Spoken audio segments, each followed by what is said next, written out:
बिस्मिल्लाहिर्रहमानिर्रहीम। अस्सलाम वालेकुम नाज़रीन, आप यूट्यूब चैनल देख रहे हैं। मैं इमरान खान हूँ। इंपॉर्टेंट चीज़ें हैं, मैं आपके साथ शेयर कर देता हूँ।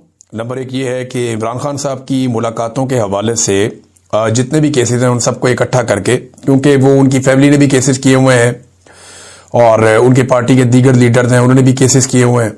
अभी सुहेल अफरीदी नए वज़ीर आला बने, उन्होंने भी केस कर दिया है।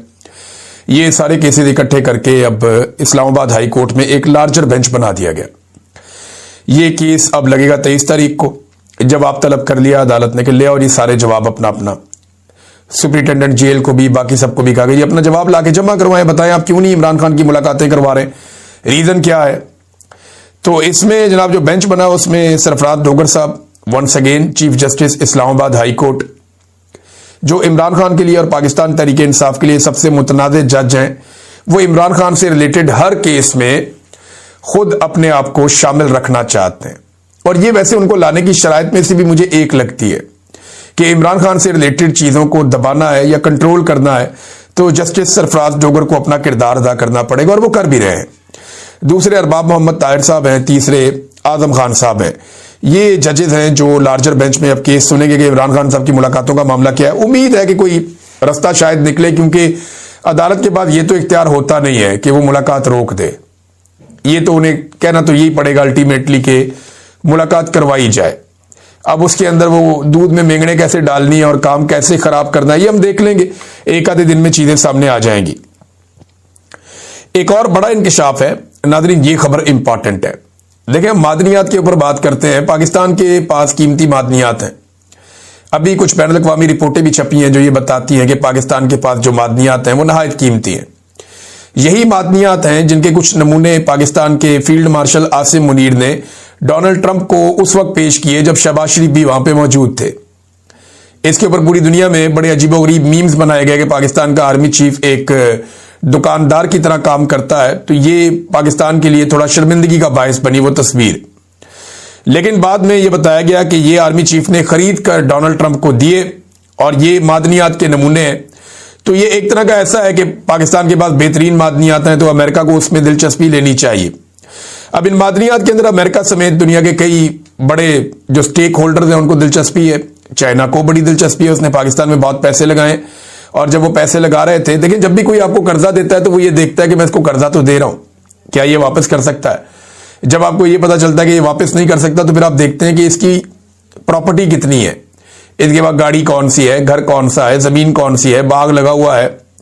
तो फिर आप हिसाब लगा लेते हैं कि अगर ये मेरे पैसे वापस नहीं दे पाएगा तो ये चीजें तो मुझे दे देगा, कम से कम मेरा नुकसान आराम से पूरा हो जाएगा। तो चाइना ने पाकिस्तान को बहुत पैसा दिया और चाइना परवेज मुशर्रफ के दौर में सर्वेस कर चुका था कि पाकिस्तान में कहां कहां पे कौन कौन सी मादनियात मौजूद है। अब जो स्पीकर है खैबर पख्तूनख्वा असेंबली के, उन्होंने एक बड़ा इंकशाफ किया और उन्होंने ये बताया कि मुतासरा इलाके जहां पे इस वक्त ऑपरेशन चल रहा है, जहां पे जंग ज़दा सूरत हाल है, वहां पे सिविल हुकूमत के नुमाइंदे या हुकूमती अरकान वहां पे नहीं जा सकते, मगर फिर भी वहां पे कानकुनी जारी है। यानी मादनियात निकालने का सिलसिला उन इलाकों में जारी है जहां पे सिविलियन फटक नहीं सकते, जहां पे जो मौजूदा हुकूमत है खैबर पख्तूनख्वा की, उनके नुमाइंदे नहीं जा सकते कि जनाब आपकी जान जा सकती है। तो सिविल हुकूमत के नुमाइंदे वहां नहीं जा सकते, लेकिन वहां पे कानकुनी की जा रही है, मादनियात निकाली जा रही हैं लगातार। और इस पे उन्होंने एक और जुमला कहा कि कीमती मादनियात के दर्जनों ट्रक रोजाना वहां से निकल जाते हैं, कोई एक दो ट्रक नहीं। वो कह रहे हैं कीमती मादनियात के दर्जनों ट्रक रोजाना उन इलाकों से निकलकर जा रहे हैं, उन्हें तो कुछ नहीं हो रहा। अब उस पर उन्होंने कहा ये एक्शन लिया जाएगा। स्पीकर के मुताबिक आईजी को वो बुलाएंगे और कोर कमांडर को बुलाएंगे और इसके ऊपर ब्रीफिंग लेंगे कि जनाब ये मादनियात कैसे निकल रही हैं वहां से। और मादनियात निकालने के ऊपर खैबर पख्तूनख्वा की हुकूमत को एक पॉलिसी बनानी चाहिए, सारी चीजों को रिव्यू करना चाहिए कि मादनियात कौन सी निकल रही हैं, किस ठेके के तहत निकल रही हैं, किस कानून के तहत निकल रही हैं और किसको जा रही हैं, और उसमें खैबर पख्तूनख्वा को या वहां के जो मकामी अफराद हैं उनको क्या हिस्सा मिल रहा है। कुछ अर्सा पहले DGISPR का एक स्टेटमेंट बड़ा मुतनाज़ हो गया था जिसमें उन्होंने फरमाया था कि ये मादनियात कहते हैं हमारी हैं, तो क्या ये अपने जहेज में लेकर आए थे, यानी इनकी माओं के जहेजों में तो नहीं आई। ये इस तरह से बात की थी DGSPR का ये कहना था कि मादनियात किसी के जहेज भी नहीं आई हुई, ये पाकिस्तान की है। लेकिन अगर पाकिस्तान की है तो पाकिस्तान कौन है? पाकिस्तान के अवाम ही पाकिस्तान है। और जिन इलाकों में ये मादनियात निकल रही हैं, अगर वहां बदअमनी रखी जाती है, अमन कायम नहीं किया जाता, या वहां तामीर और तरक्की नहीं होती है, और इन मादनियात के से मिलने वाला जो पैसा है वो उन लोगों की खुशहाली पर नहीं लगता, तो फिर तो कोई फायदा नहीं। अब स्पीकर ने कहा जी इसके ऊपर अब इंक्वायरी करेंगे। कमेटी बनी हुई थी, लेकिन ये वजीर आला की तब्दीली का मामला आ गया, लिहाजा अब कमेटी दोबारा से अपना काम करेगी। नाज़रीन, एक और खबर है मेरे पास। ये खबर मैंने पढ़ी, मुझे बहुत अजीब लगा, मुझे दुख भी हुआ। ये माजिद निज़ामी साहब की खबर है, उन्होंने ये दी थी और बड़े अच्छे जर्नलिस्ट हैं वो। चंद दिन पहले उन्होंने ये खबर दी थी, 16 अक्टूबर के अखबार में ये खबर छपी हुई थी। अब हुआ ये था कि एक फौजी ऑफिसर है वो शहीद हो गए। खजूरी चेक पोस्ट है एक मीर अली में, खजूरी पोस्ट, वहां पे एक साबिक फौजी ऑफिसर है, उनका बेटा जफर सईद, वो वहां पे तैनात था, वो भी अभी फौज में सर्व कर रहा था, वो वहां पे शहीद हो गया। और एक दिन उसकी लाश कौमी परचम में लपेट कर एक ताबूत के अंदर उसके घर लाई गई और बताया गया कि इसके सीने पर 5 गोलियां लगी हैं जिनसे ये शहीद हुआ है। और उसके बाद ये कहा गया कि इसका जो है वो पेंशन वगैरह और बाकी चीजें आपको मिलेंगी, और माली इमदाद भी दी गई।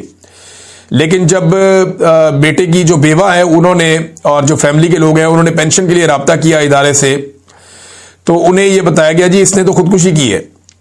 अब ये एक बड़ी अजीबोगरीब बात है कि 2 मरतबा माली इमदाद मिल गई, लेकिन जब शहीद की वालदा और बेवा पेंशन के लिए गई तो उन्हें कह दिया गया कि उसने खुदकुशी की है।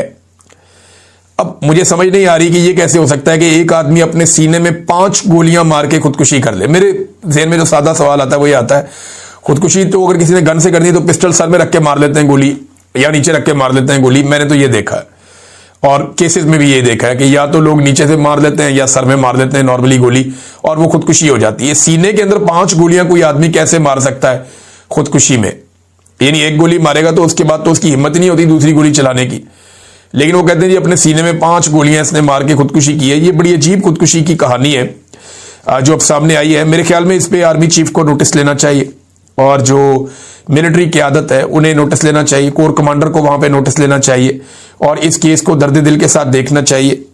अगर तो ये नौजवान शहीद हुआ है तो वो हकायक सामने रखे जाएं, और अगर कोई और वाकया है तो फिर पूरी बात बताई जाए कि गोली कहाँ लगी और क्या हुआ। इस तरह की चीज़ों से कि पहले आप कौमी परचम में लपेट कर ले आएँ और इमदाद भी करें और वहां पे अफसोस भी करें और शहीद का दर्जा दें, और बाद में आप कहें ये खुदकुशी थी, तो इससे बददिली पैदा होती है, ना सिर्फ नौजवानों में बल्कि उनकी फैमिलीज के अंदर भी। लिहाजा इस मामले को दर्द दिल के साथ देखा जाना चाहिए, ये अफसोसनाक है।